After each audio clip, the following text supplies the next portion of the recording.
Good morning and welcome to the new edition of my live comments. It was November of 1982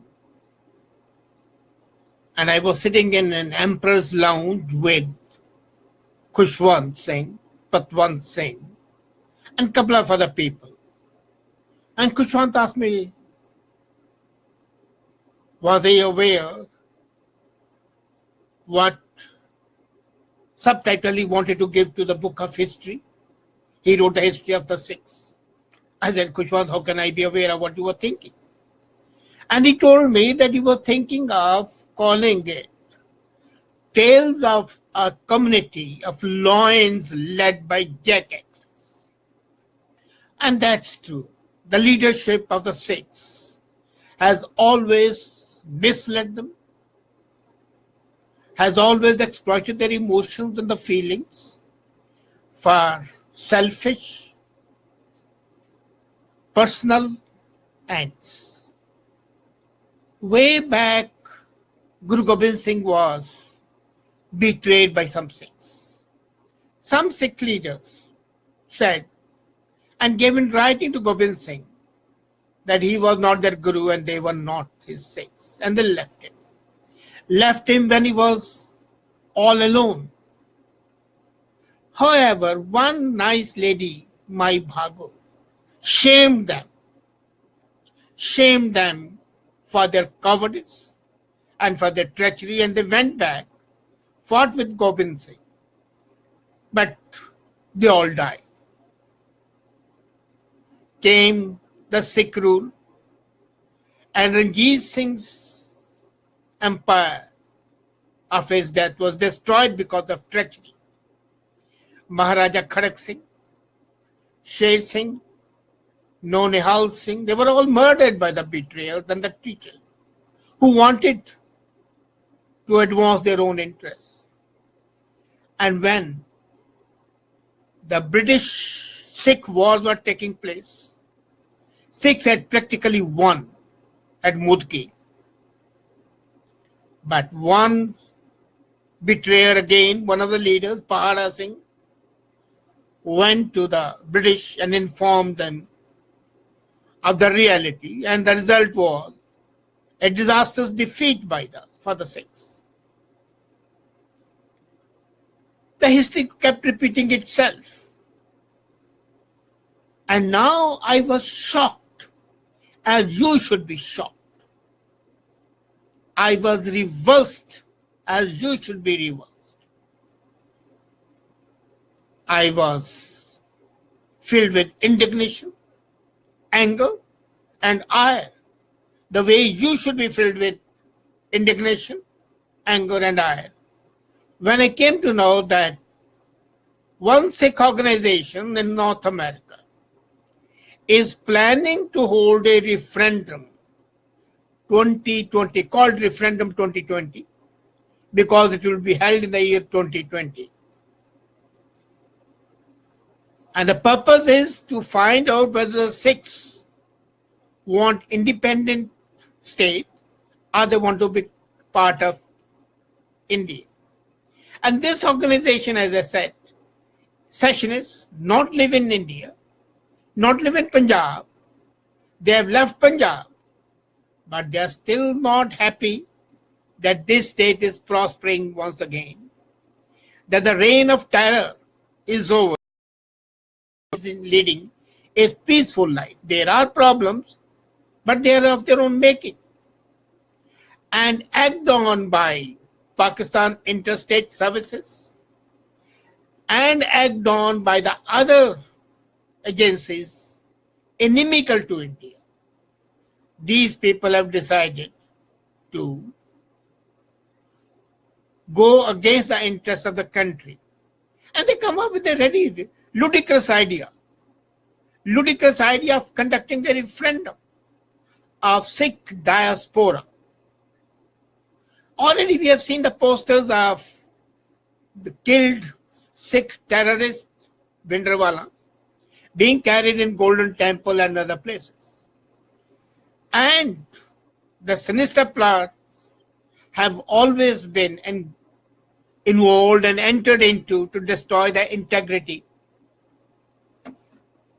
But before I take up the subject about the relevance of Referendum 2020, about the concept of Khalistan that divides Sikhs, not unites them, I want to ask them where they are building the so-called Khalistan. Have they got a plot of land from some government against India? Or is it an imaginary one? Till now, it has been proved to be an imaginary one. So, I was talking to Sansing Chetwal, a multi-billionaire hotelier in New York. And he agreed with me that the Sikhs living in the rest of India, where would they go? If there's a Khalistan, it will build an anger and angst in the hearts of others in other parts of India against Sikhs. But let's leave that aside. Let's see the validity of this concept. Now, what is a referendum? Referendum is identification of the wishes of people and is conducted by a authority duly constituted by law. Normally is conducted by the government. These Sikh leaders who talk of referendum refer to Scotland, they forget that that referendum was not conducted by the Scottish nationalists, but by the government of UK itself.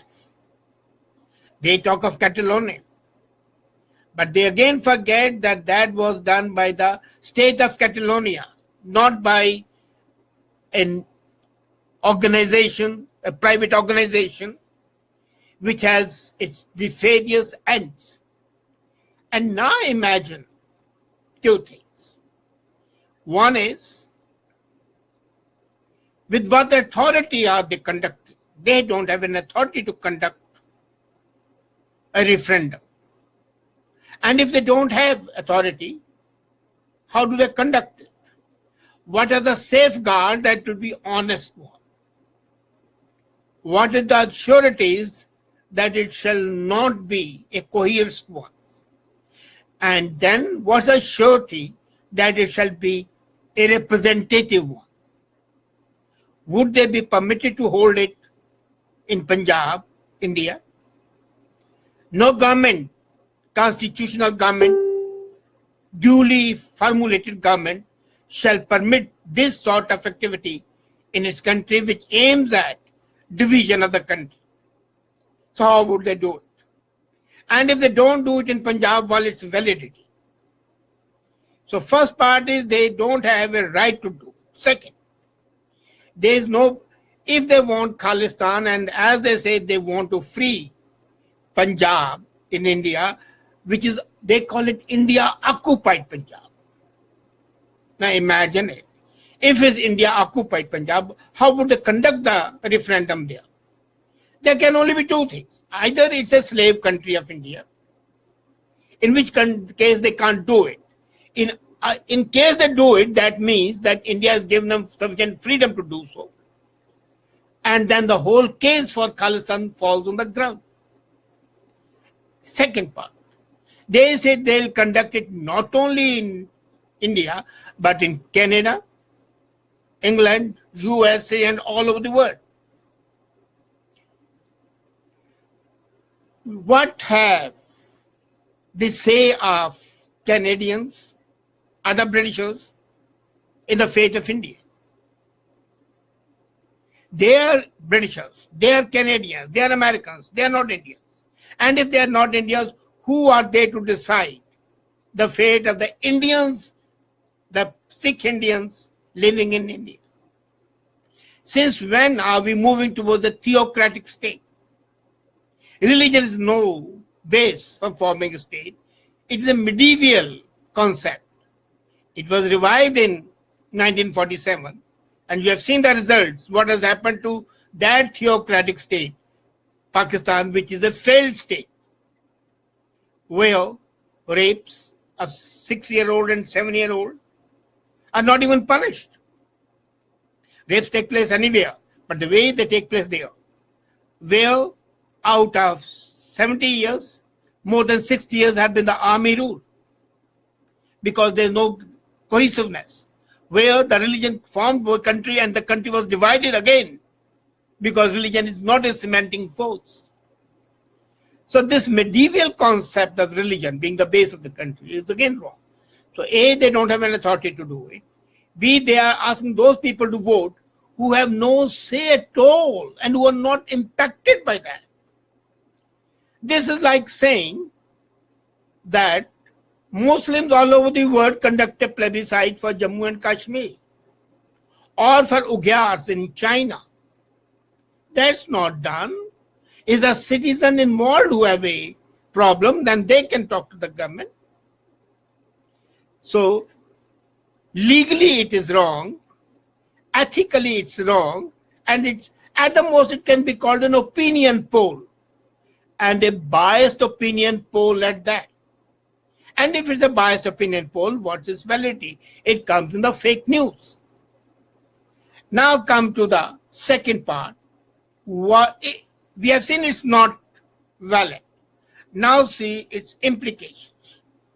A, they are going back to the Middle Age, which is against the concept of Sikhism.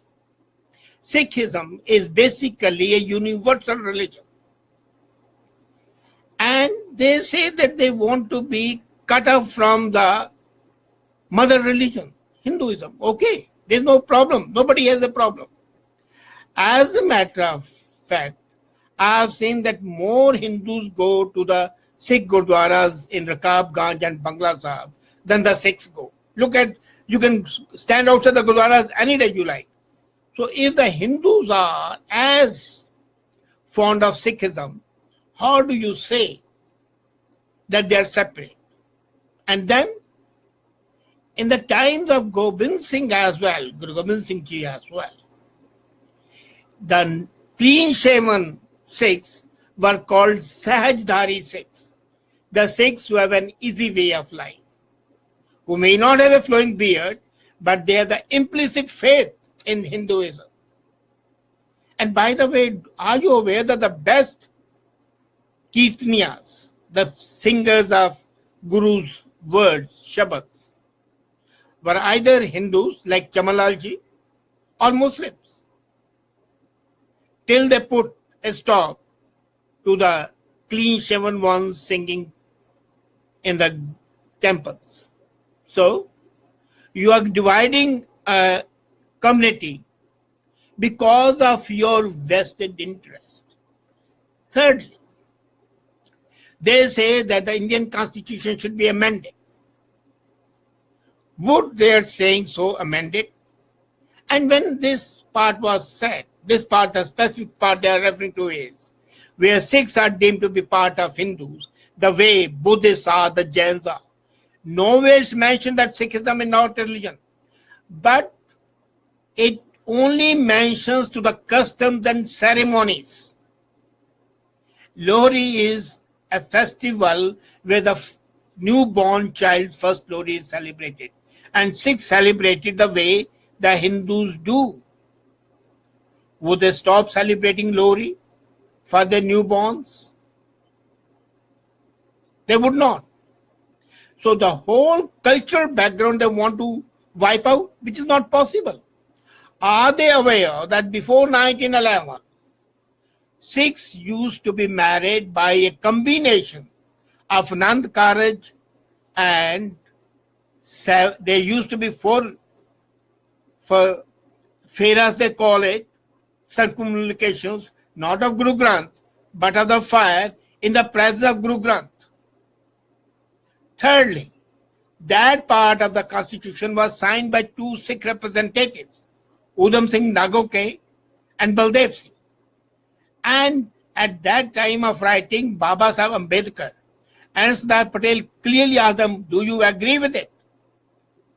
And they said, we need time to talk to our leaders. went back to Chief Khalsa Diwan with Bhai Veer Singh ji, Dr. Jot Singh and others, and came back and said, yes, we have agreed, our customs, our religion are the same. And the exact words used by Udham Singh Nagonke was, we are like nails and the flesh beneath the nail. How can we be separate? That was the real Sikhism.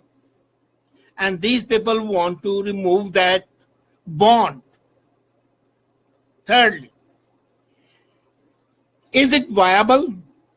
Khalistan is not viable, we have seen many a times. And then an outside agency doing so is absolutely not acceptable.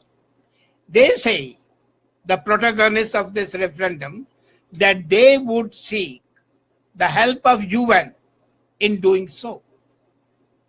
A, has UN agreed to do it? And till today, has UN done it so until and unless there was a need for it? Referring to the concept, what happened in Sudan is irrelevant, and veneration of Bhindranwala aside for these people has no validity because Bhindranwala was essentially a terrorist. 36,000 Hindus had been killed prior to 1984. Have they atoned for that act of terrorism? What happened in 84 they are talking about. But what happened till 1984 and also the period between 1984 and 86 when Operation Black Thunderstorm was taken. There were two operations. They talk of Operation Blue Star, but not of the Operation Black Thunder. Because that was the time when the highest stupidities were done. And asking Sikhs to reject Article 25B by 2 of the Constitution is ridiculous. Once you have accepted a constitution and you send your representatives, they were not nominated by the government. They were sent by Guru Singh Sabha, Chief Khalsa Diwan, and by SGPC at that time. And this was approved by these authorities. Can you go back on your commitment? On the one side, you say that you stand committed. The same gurus whom you venerate, these Sikhs venerate, as I do, lay down their lives, their families' lives, for the protection of Hinduism and the cultural integrity of India.